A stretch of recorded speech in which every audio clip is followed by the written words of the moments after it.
6 a.m. The alarm tears through the darkness. You know what happens next. Hit snooze, roll over, sleep a little bit more. Just like every morning for the past 3 years. But today is different. Today, you swear you'll change. Spoiler, the first 2 days, you'll want to die. But on day 30, you'll thank yourself for today's decision. 6:47 a.m. You foggily drag yourself out of bed. You haul your heavy body outdoors. Everything is protesting. Sore legs, foggy brain, eyes that won't open. Your mind keeps replaying the warmth of your blankets, questioning why you're torturing yourself like this. But as you start your warm-up, something magical happens. Morning sunlight passes through your retinas, reaching deep into your brain to the suprachiasmatic nucleus, or your SCN. Your master biological clock receives its first signal.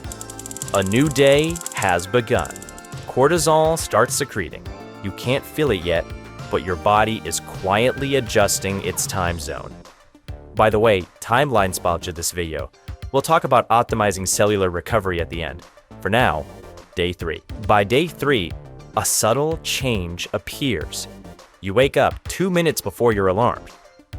The moment you open your eyes, you don't even feel particularly miserable. What kind of magic is this? Actually, it's not magic. It's your biological clock starting to work. 3 consecutive days of morning light exposure and your SCN has begun resetting your 16-hour wake timer. Even more amazing, at 10 a.m. at work, you feel especially alert. Before, you'd be drowsy at this time. A coworker looks at you and says you seem different somehow, asks if you got a haircut maybe.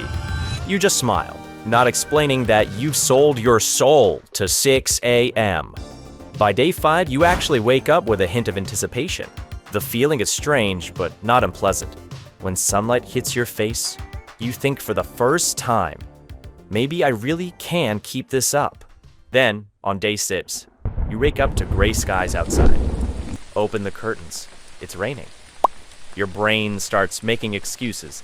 Skip today. The rain is a sign to get rest. But you remember, even cloudy days give 1,000 to 10,000 lux outdoors versus 100 to 500 indoors. Your biological clock needs light intensity, not blue skies. So you grit your teeth and head out anyway. When the workout ends, you feel a strange pride. You're now the type of person who exercises even in the rain. On the way home, you run into a neighbor who looks at you like you're crazy, soaking wet. You didn't care, secretly thinking, maybe sleeping through this beautiful morning is the real shame. By day 7, you do your first weekly review and notice falling asleep is definitely easier. About 15 minutes earlier, looking in the mirror, your face seems less puffy. Not quite sure, but the feeling is decent. Standing in the sunlight, I might actually survive this. The start of week 2 isn't romantic.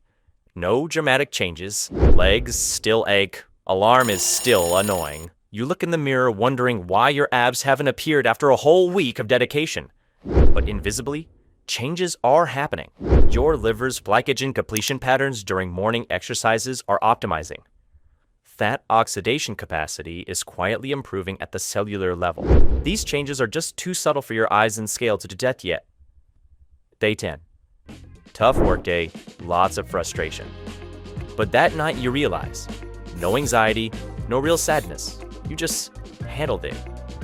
You suddenly remember, this morning's workout was 8 hours ago, but the serotonin and endorphins seem to still be working. Is this what mentally healthy people feel like every day? You're a bit surprised. Over the weekend, friends invite you out late. You realize staying up means skipping tomorrow's workout.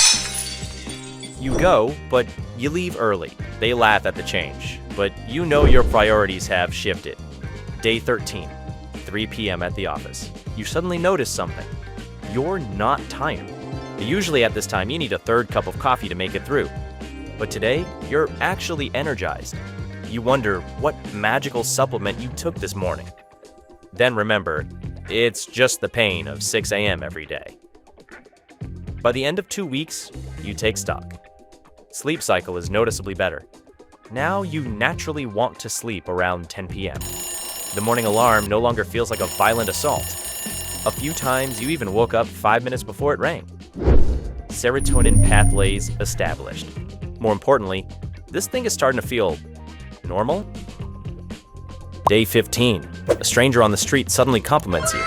You look really healthy. You're stunned. Get home and carefully examine yourself in the mirror. Skin does look brighter, clearer. Day 19 is an important day. Big presentation at work. Normally you'd be anxious to the point of stomach pain, but this morning you exercise as usual, and when the stomach hits you, you feel strangely calm. In the conference room, your thinking is clear, expression is fluent, completely unlike your usual self. After the presentation, your boss specifically praises your performance. The same boss who didn't know your name 3 weeks ago. That night, you fall asleep in less than 5 minutes. Sleep through the whole night. No 3 a.m. anxiety, no tossing and turning. The next day, you wake naturally before the alarm, feeling refreshed. You stare at the ceiling.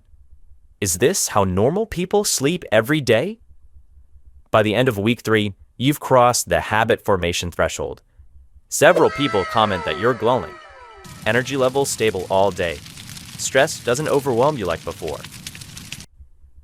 Week 4 starts, and something terrible happens. You oversleep. First time in 2 weeks. Panic. Have I lost all my progress? After skipping morning exercise, you feel weird all day. Something's off in your whole body. That's when you get it. Your body now expects morning exercise. It's become a physiological need. This week, your work efficiency explodes. You finish a project 2 days early. It hits you. Morning mental clarity plus afternoon stable energy. This is basically a superpower. The usable hours in your day have somehow multiplied. Day 28. Finally, a friend asks you how to start. You pull out your phone, show him your day 1 photo, then compare to now. Body shape, obviously different. Leaner, more defined. But you tell him the real change isn't physique. It's overall quality of life. Oh, Shen, you actually have a whole system you can share. From a zombie to life coach in under a month. Your parents would be so confused. Day 30. 5:58 a.m. You open your eyes. Just like day 3, the alarm hasn't run yet. But this time is different. You're waking up excited. Getting dressed, you glance in the mirror. That person looks like you, but also not quite you. Leaner, more vibrant, more alive. Walking outside, the sky is shifting from deep blue to pale purple. You remember standing there on day 1, feeling like an idiot. Now, you think the people still sleeping are the idiots. They don't know what they're missing. During warm-up, your phone buzzes. It's that friend who mocked you in week 1. Hey, seriously, how did you do this? I want to try too. You smile, start typing. Tomorrow morning, 6 a.m. I'll be waiting. But I should warn you, the first 2 days, you'll want to kill me. 30 days isn't the end. This is just chapter 1. You hit send and begin today's training. The sun is rising. 30 days done. Now let's talk about what's happening at the cellular level. Timeline sponsored this video. Remember those invisible changes in week 2? That's your mitochondria working. Problem? They slow down with age, making everything harder. Thankfully, there's Timeline. They make MitoPure, urolithin A, in gummy form. It activates mitophagy, which is basically your cells cleaning out damaged mitochondria and building new ones. Clinical research shows these MitoPure gummies can increase muscle strength by up to 12% after 16 weeks of use, with no changes in exercise. You're already doing morning workouts. You're resetting your circadian rhythm. But if you optimize cellular health on top of that, your progress can go absolutely banana. 2 strawberry gummies a day. Timeline's giving you a free sample pack. Use code GUMMIESGIFT at checkout. Link in the description. 30 days changed your sleep and energy. Now optimize what's happening inside your cells.